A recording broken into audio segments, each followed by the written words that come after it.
Welcome back to another classic review, everyone. My name is Midnight Strike 3625, and today we're going to be taking a look at the first game in the classic review series since February's Super Smash Bros. 64, as well as the first classic review in total since April. So it's kind of a return of sorts for this series. I'm going to try and get a lot more of these done and probably, get some more ideas from my fans as well to kind of keep the creative flow going. But for now, what a better way to make a return than 1987's Metroid for the Nintendo Entertainment System, or as many people like myself like to shorten it to, the NES, probably the most revolutionary console we will ever see, because it got us out of the video game crash of 1983 and practically mainstreamed gaming. Even though it wasn't necessarily mainstream at the start, it paved the way for consoles like the PlayStation 2, Xbox, and Sega Dreamcast, and the like, of course. And we all know how that turned out as well. So really, this was kind of in the beginning.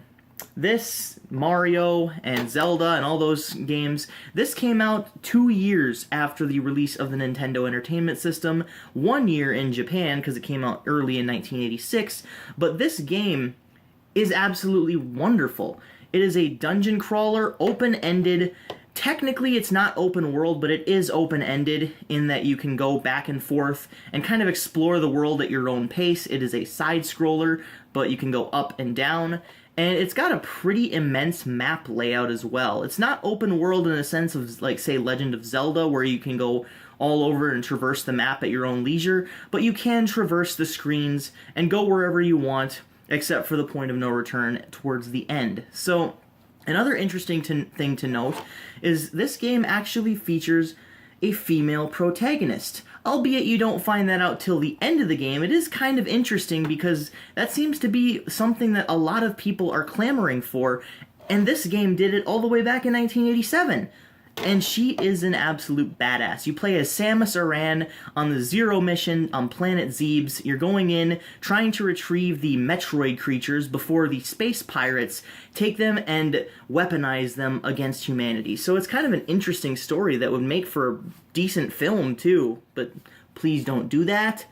We saw how Super Mario Bros. Turned out, and we saw how Prince of Persia, Tomb Raider, and all those other video game movies turned out, so yeah, don't do that.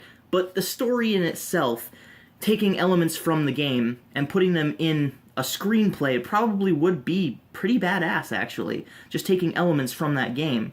So, enough about that. There's a lot of things that I absolutely love about this game, but there's also some things that really frustrate me to a T, and I will get into those in just a little bit. First of all, let me say that I absolutely love the gameplay mechanics in this, where you go back and forth and you can kind of traverse the area at your own leisure and find out new items, new weapons, new secrets. You can get new abilities, and it kind of just always keeps you on your toes, this game does. I mean, it's constantly throwing different enemies and different paths towards your way, and you have to kind of figure it out as you go along. Everything will kind of take you by surprise. It never really lets up as far as the difficulty goes, and even though that can be very, very frustrating from time to time, it actually does have that sort of reward or self-gratitude about it. It'll actually, make you feel really accomplished once you actually beat that part of the game that has been giving you a lot of shit lately. Instead of, being frustrated and walking away, it just kind of enforces and encourages you to just keep trying again, because each time it seems like you just get further and further. So, one of the things I will begin about Metroid that really, really pisses me off is the fact that you have to start over with 30 energy. Now, in Metroid, you have a health bar, or a health meter, I should say, a health gauge with numbers on it. It goes up to 99 at the start, and you start out, every time you die, with 30 life, 30 energy, that's it.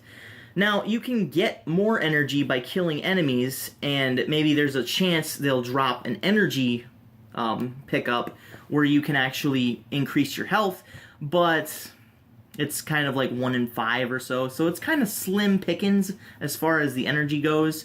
So prepare to die a lot, and every time you die it gives you a very, very long password, and I believe it's like 15, 16 characters, something like that. That's another issue that I have. Even though this is the first, one of the first few games and came out around the same time as Legend of Zelda, I really wish it would have had like a save system, much like Legend of Zelda did. Now, I know that later games in the series eventually adopted this sort of gameplay mechanic. It shouldn't be a gameplay mechanic, it should just be a default. But for games like this, every time you die, it resets from where you left off. If you put in the password that you got on the screen prior, it will basically restart you at that exact same spot with the exact same, amount of weapons that you had of each kind.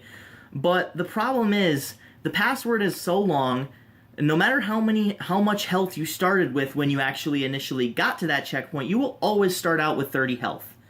And that is really, really jarring when you're just going around grinding just to get your health back up for something that should have been, there from the get-go. Now, I'm not one of those, new gamers who just joined the scene in the 6th generation. I have actually been gaming pretty much practically my whole life since the 5th generation of gaming, the PS1 era, and I started out, I started out in that era, but I actually did start out with an NES and a Game Boy Color, so, the 8-bit kind of games that really required you to put in all the passwords and such. But in this kind of game, in this instance, I would definitely say that the password does work.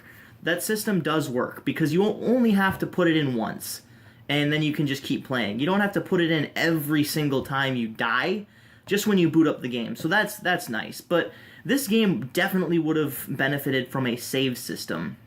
So that's really the only two criticisms that I have of this game, is it would have benefited from a save system, and it would have benefited if you started out with more than just your standard 30 health. Other than that, though, this game has an adaptive difficulty, so I've noticed that sometimes when you actually die over and over again, the game will actually adjust itself to get slightly easier for certain segments of the game. Now, I don't know if it's just me playing that and me looking into it, and sometimes, that happens for some reason, randomly, or if it's actually a gameplay mechanic, but I will say that it is actually kind of nice. So, overall, Metroid, right here, is a gem. It is a classic. It's got a good story, it's got a good setup, it's got great and phenomenal gameplay.